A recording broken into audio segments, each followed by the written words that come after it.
मैंने कहा ओमार घोटाला अब हो रहा भजनलाल सरकार के अंदर, और ये निकला पुराना। उसमें जो बजरी माफिया था तो बीजेपी कांग्रेस दोनों को चलाता था।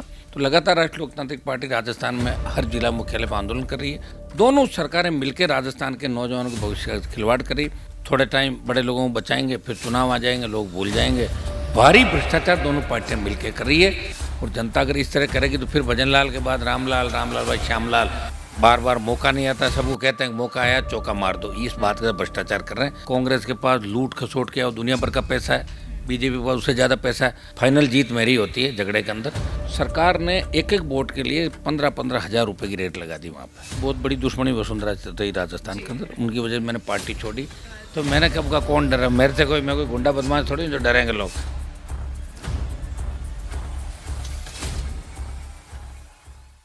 नमस्कार, स्वागत है आप सभी का अपडेट इंडिया में। मैं आपके साथ प्रिया बंसल।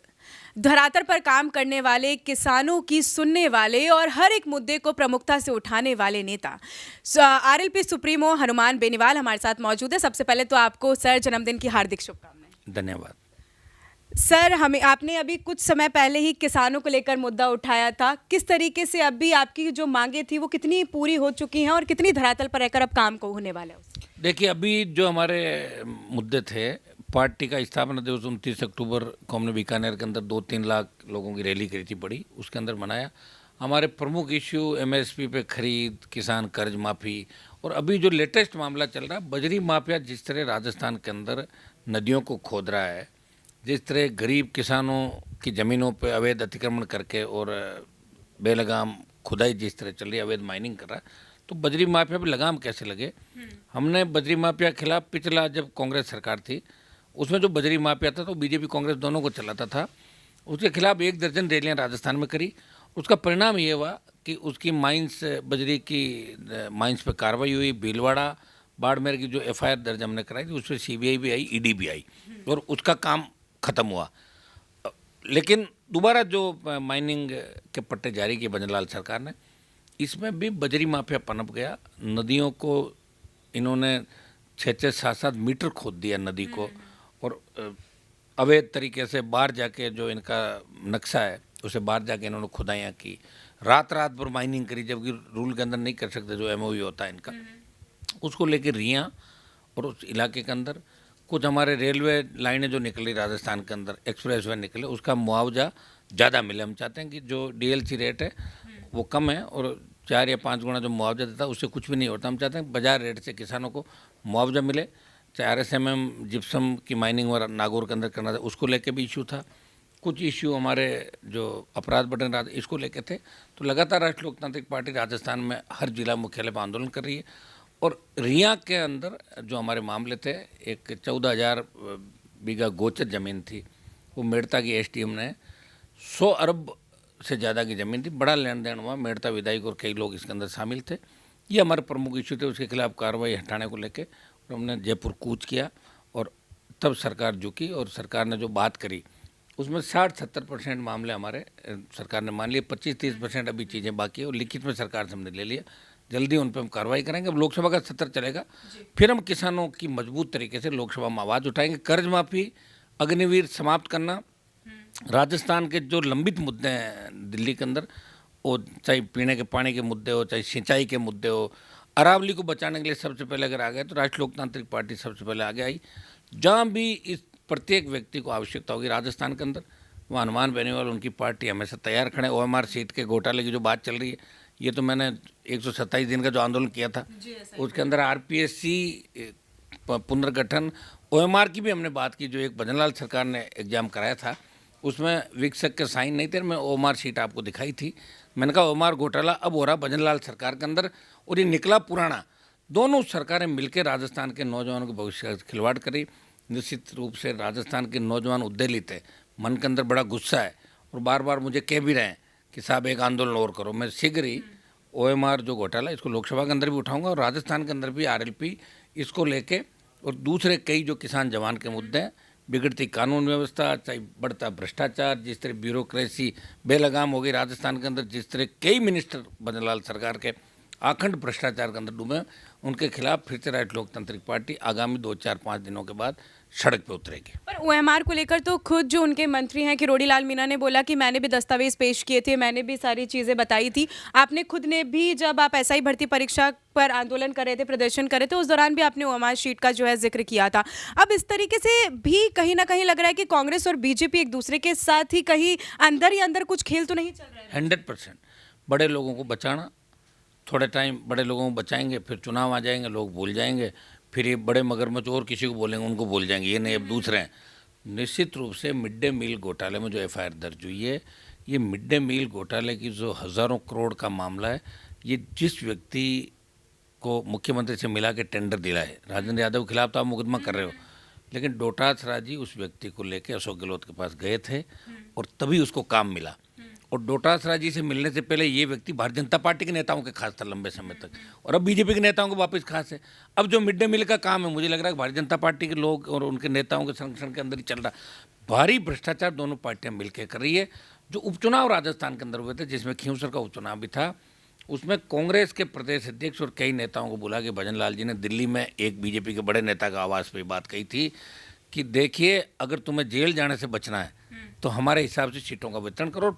5 जगह कांग्रेसी जमानत जब्त इन्होंने करा ली, कांग्रेस को बेच दिया बीजेपी के हाथों के अंदर, और इसमें कोई दो राय नहीं। और मैं कहता हूं कि अगर हम सरकार के अंदर आ गए तो ये सारे राजस्थान के 20 साल के 30-40 साल की जो लूट भ्रष्टाचार है वो एकदम बंद हो जाएंगे।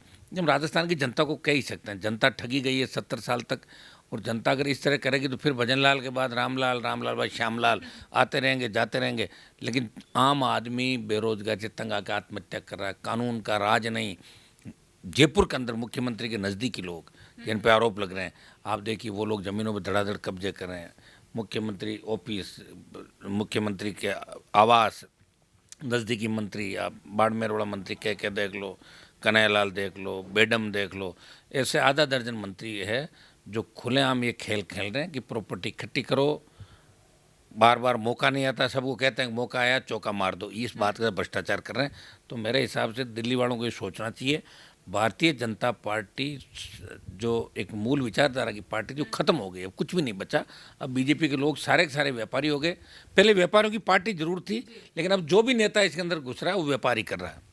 पर कांग्रेस कहीं ना कहीं ये भी कहती हुई नजर आती है, और कई बार ये सुनने को भी मिलता है कि जो आरएलपी है वो कहीं ना कहीं बीजेपी की टीम बी है। कांग्रेस का खाता खुलवाया था ना, इसलिए कह रही वो। अभी 0 पे थे बेचारे, 14 में 0, 19 में 0, और इस बार मेरे से समझौता करके मेरी पीठ में छुरा घोंप के बाड़मेर की सीट ले गए। और इनकी हैसियत क्या आप देखो ना, अभी पंचायत चुनाव पता लग जाएगा। पंचायत चुनाव राष्ट्रीय लोकतांत्रिक पार्टी लड़ेगी।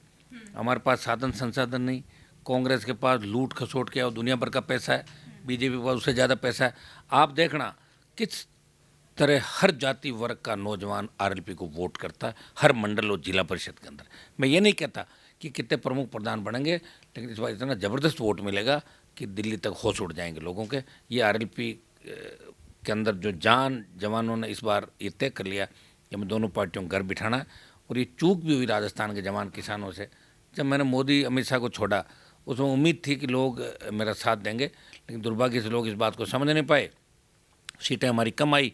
और यही कारण हो गया कि अब जब विधानसभा चलेगी, आप देखना कि जिस तरह एमएलए पकड़े गए, अब आप बताओ विधानसभा में उठाएगा कौन मामला? कौन उठाएगा? कांग्रेस का विधायक चोरी में, बीजेपी का चोरी में, निर्दलीय चोरी में, और चौथी पार्टी। तो 5वीं तो कोई पार्टी नहीं अंदर है। अगर आरएलपी होती जरूर उठाती।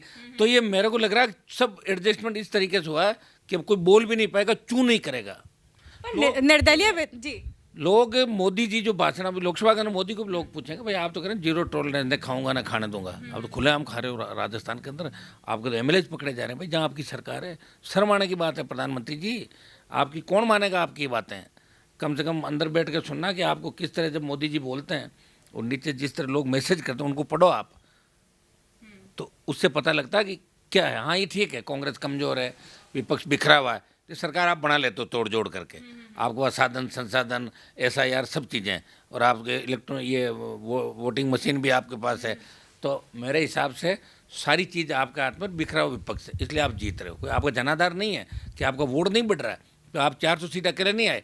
एनडीए के सारे भारतीय जनता पार्टी दिल्ली में सरकार के अंदर आ रही है। हाँ, और मेरे सारे कांग्रेस ने खाता खोला राजस्थान के अंदर, और कईयों की लॉटरी खुल गई बेचारों की, कई नहीं जान होने वाले भी एमपी बन के चले गए।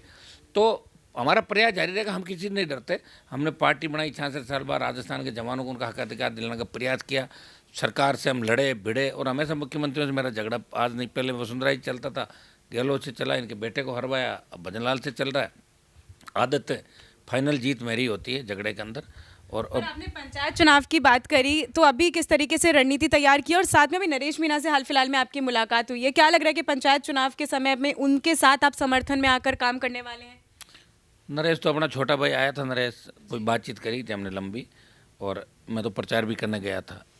मैं तो हमेशा जो कांग्रेस बीजेपी के खिलाफ लड़ता है उसको मदद करता हूँ राजस्थान में, चाहे किसी भी पार्टी का हो, और यूनिवर्सिटी कॉलेज से मेरा रिश्ता है, और निश्चित रूप से वो लड़ाई लड़ रहा है, और मैं कई बार सलाह भी देता हूँ कि अपने को इस तरीके से और ढंग से लड़ना चाहिए, विधानसभा लोकसभा में कैसे पहुँचें, खाली सड़क पर लड़ने से नहीं होगा, एक बार एमएलए एमपी बनना जरूरी होता है व्यक्ति को।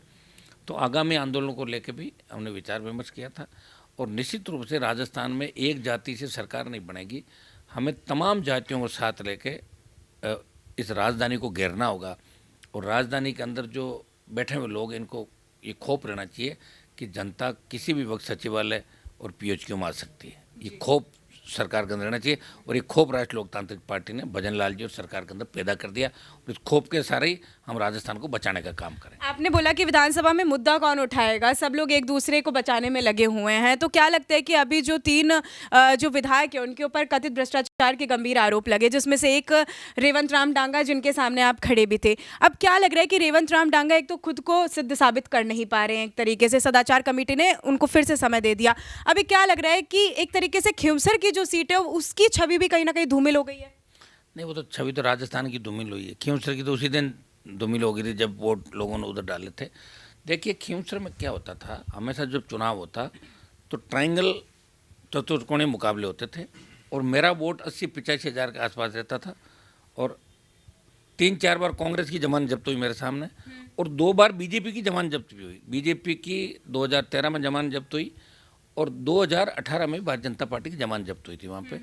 और कांग्रेस की, चाहे ज्योतिर्मयता में लोकसभा का चुनाव पहले लड़ा, तब भी खींवसर में कांग्रेस की जमानत जब्त हुई, मैं 1 नंबर पे था, बीजेपी सेकंड थी, और 8 में जमानत जब्त हुई कांग्रेस की, 13 में हुई, 23 में हुई, अभी 24 में, मतलब 5 बार कांग्रेस पार्टी की जमानत जब्त खींवसर के अंदर हो चुकी। लेकिन कम जो सारा वोट मेरे खिलाफ का था, 95,000 पे मैं था, जो मेरा हाईएस्ट वोट था, और बाकी सारा वोट और सरकारें एक तरफ थी। मेरे पास अथाक पैसा नहीं था, सरकार ने एक एक वोट के लिए 15-15 हज़ार रुपये की रेट लगा दी वहाँ पे। वोट खरीदे खींवसर में 15, 20, 25 हज़ार हो जाते हैं। कई गरीब लोग होते हैं, कई किसी तरह के सरकार के झांसे में आ जाते हैं। अगर मुझे खींवसर की सीट बचानी थी, मैं इस्तीफा ही नहीं देता, मुझे कौन रोक रहा था, एमपी घर से लड़ा देता, एमएलए रह जाता। लेकिन मैं चाहता था कि मैं इस राजस्थान की पैरवी दिल्ली में कौन करेगा, मुझे खुद को लड़के वहाँ जाना। और खींवसर के लोगों को देख रहा हूँ मैं कि इनमें करंट बचा है कि नहीं है, या मेरे के अंदर जितना करंट है उससे कम हो गया कि ज़्यादा, ये मैं देखना, इसलिए मैंने सीट खाली करी। खींवसर का वोट बढ़ा, लेकिन कुछ वोट जो मेरा परंपरागत वोट है उनमें से कुछ वोट मेरा चला गया, और दूसरा जो अदर वोट था, कुछ कांग्रेस में जाता था, कुछ थर्ड जो लड़ता था उसमें, वो सारा एकजुट हो गया। वही सौदा जो पेपर लीक और दूसरे मामलों में भजनलाल जी ने कहा, भाई अगर तुम कांग्रेस वाले मदद नहीं करोगे तो तुम अरेस्ट कराऊंगा। तो कहा, साहब हम तो तैयार हैं, मदद कर देंगे, हमने पहले यही धंधा किया मिल के अपन ने। तो उस हिसाब से ये काम हुआ खींवसर के अंदर। और खींवसर में नहीं, 4 जगह जमानत जब्त उस समय कांग्रेस की हुई थी। कांग्रेस को मार रही है, और बीजेपी को मार रही है। बीजेपी रेवंत राम डांगा को बचाने की कोशिश कर रही है, क्योंकि मदन जो राठौड़ है उन्होंने भी इस तरीके का बयान दिया जब ताज होटल में जिसने पूरा वो किया था, अटैक किया था, उनकी तुलना कर रही थी रेवंत राम डांगा से कि उनको अगर जब मिल सकता है, अगर दूसरी ऑप्शन मिल सकता है, उसको दूसरी बार वो मिल सकता है, तो कहीं ना कहीं रेवंत राम डांगा को भी मिलना चाहिए। तो क्या लग रहा है कि बीजेपी बचाने की कोशिश कर रही है उनको? देखो, मदन जी चुनाव कम जीते हैं, हारे ज़्यादा है और टिकट कटी। और इन्होंने ये जो सौदा किया था, अभी एमएलए का फार्म भरा, दिल्ली से फ़ोन कराया, तभी सौदेबाजी करी कि मैं फार्म जब भी उठाऊंगा जब मुझे कुछ बनाओगे। तो दिल्ली वालों ने कहा ठीक है बना देंगे, और इनकी लॉटरी खुल गई। और लॉटरी खुल गई तब इतना बड़ा पाचन शक्ति इनकी थोड़ी ही है।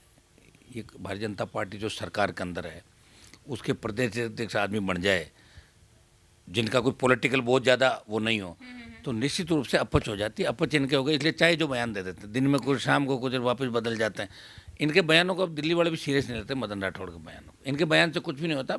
वो कौन क्या करेंगे, मदन राठौड़ थोड़ी पता भजन लाल बनेगा, पता किसी को नहीं तक भजन लाल बनेगा। पर्ची भजन लाल की खुली, और भजन लाल को पता नहीं कि सुबह क्या करना है उसको खुद को, अभी जैसे जाएगा वही काम होगा। अभी हाल फिलहाल में वसुंधरा राजे जेपी नड्डा से मुलाकात करी थी और ये भी बहुत ज़्यादा सुर्खियों में चल रहा था कि जो वसुंधरा राजे वो कहीं ना कहीं बीजेपी से बहुत ज़्यादा नाराज़ हैं। भजन लाल से तो वो नाराज़गी काफ़ी साफ तौर पर वो मंच पर दिखाई भी देती है। तो क्या लगता है अंदर खाने कुछ और कलह चल रही है, कुछ और बातचीत चल मेरी तो वसुंधरा जी को राय, देखो मेरी बहुत बड़ी दुश्मनी वसुंधरा से रही राजस्थान के अंदर, उनकी वजह से मैंने पार्टी छोड़ी। मेरी उनको राय इसलिए है कि देखो इतनी कोई मजबूत नेता वसुंधरा जी नहीं, लोगों के कहने से नहीं, मैं तो देखा नज़दीक से कितनी कमज़ोर और किस तरह की लीडर थी वसुंधरा जी को। मेरी राय कि इतना अपमान कराने के बजाय उनको खुद को नई पार्टी राजस्थान के अंदर बनानी चाहिए जी। और पार्टी बना के उनको मैदान में उतरना चाहिए, ताकि पता भी लग जाए कितनी ताकत है, और बीजेपी को भी पता लग जाए भाई अपमान किसी करो तो उसका वो क्या नहीं। मेरे हिसाब से उनको ये करना चाहिए। देखो मैं तो बाहर आ गया 8 के अंदर आके, पार्टी बना ली है, मेरी ताकत से लड़ भी रहा हूँ बीजेपी को। मैंने ये भी कहा, उन्होंने कहा कि आप हमारी वजह से जीते हो, मैंने कहा मैं तुम्हें नहीं जीतने दूंगा, 15-14 पर सल्टा दिया। और भी आगे कोशिश करेंगे। देखिए जो लड़ता है ना वो छोटा मोटा घाव भी लग जाते हैं उसके, खींव सर मार गए होंगे, लेकिन हमने राजस्थान में जनता का दिल जीता। देश के अंदर आज जवान किसान जहाँ भी बात करता है, निश्चित रूप से राष्ट्रीय लोकतांत्रिक पार्टी को अपनी पार्टी मानता हर किसान। इसलिए हरियाणा के किसान आंदोलन, पंजाब के किसान आंदोलन के लिए नागौर के सांसद ने मोदी की सत्ता छोड़ी, तो देश के किसानों का दिल जीता हमने खुद त्याग समर्पण करके। और आगे भी निश्चित रूप से जिस तरह राजस्थान के अंदर आंधी तूफान चल रहा है, ऐसा लग रहा है कि इस बार आरएलपी की सुनामी चलेगी और जवान एक तरफा आरएलपी को वोट करें। पंचायत चुनाव में आपको पता लग जाएगा। अभी हमारे पास साधन नहीं, संसाधन नहीं है, सब जगह हम नहीं पहुंच पा रहे हैं। मेवाड़ के कुछ इलाके खाली रह गए, हाड़ौती के कुछ इलाके खाली हैं, एनसीआर का कुछ इलाका खाली रह गया, अभी हम पहुंच नहीं पा रहे हैं। लेकिन आप देखना कि पंचायत चुनाव के अंदर जो तूफान सुनामी चलेगी आरएलपी की, वो ये बताएगी कि 28 में राजस्थान पे कौन राज करेगा। चलिए एक आखिरी प्रश्न है कि जो एक्ट्रेस हैं गौरी नागौरी, उन्होंने भी काफ़ी ज़्यादा बयानबाजी आपके लिए की है। उन्होंने कहा है कि अगर चुनाव होते हैं खिमसर में एक बार फिर से, तो मैं हनुमान बेनीवाल के सामने खड़े होना चाहती हूँ और उनको बताना चाहती हूँ कि सिर्फ वही दिग्गज नहीं है, मैं भी अगर आऊँगी तो चुनाव ज़रूर जीतूंगी। तो खुली चुनौती उन्होंने दी है। पता नहीं, मैं नहीं जानता कौन है, जी। मेरे को नहीं पता। अभी चुनाव होंगे जब पता लगेगा कौन आएगा। घने लोग 15-15 लोग लड़ते हैं चुनाव सामने। पर उन्होंने कहा है कि मैं डरती नहीं हूँ हनुमान बेनीवाल से। तो मैंने कब का कौन डरा मेरे से? मैं कोई गुंडा बदमाश थोड़ी हूँ जो डरेंगे लोग। मैं तो लोगों का दिल जीत के काम करूँ, मैं डराता थोड़ी हूँ, मैं कभी नहीं डराता। और बिल्कुल एक सीधा साधा इंसान हूँ। जो भी कह रहा है, अगर चुनाव होंगे लड़ेंगे जब पता लग जाएगा। मुझे नहीं पता, मैं जानता भी नहीं कौन है ये।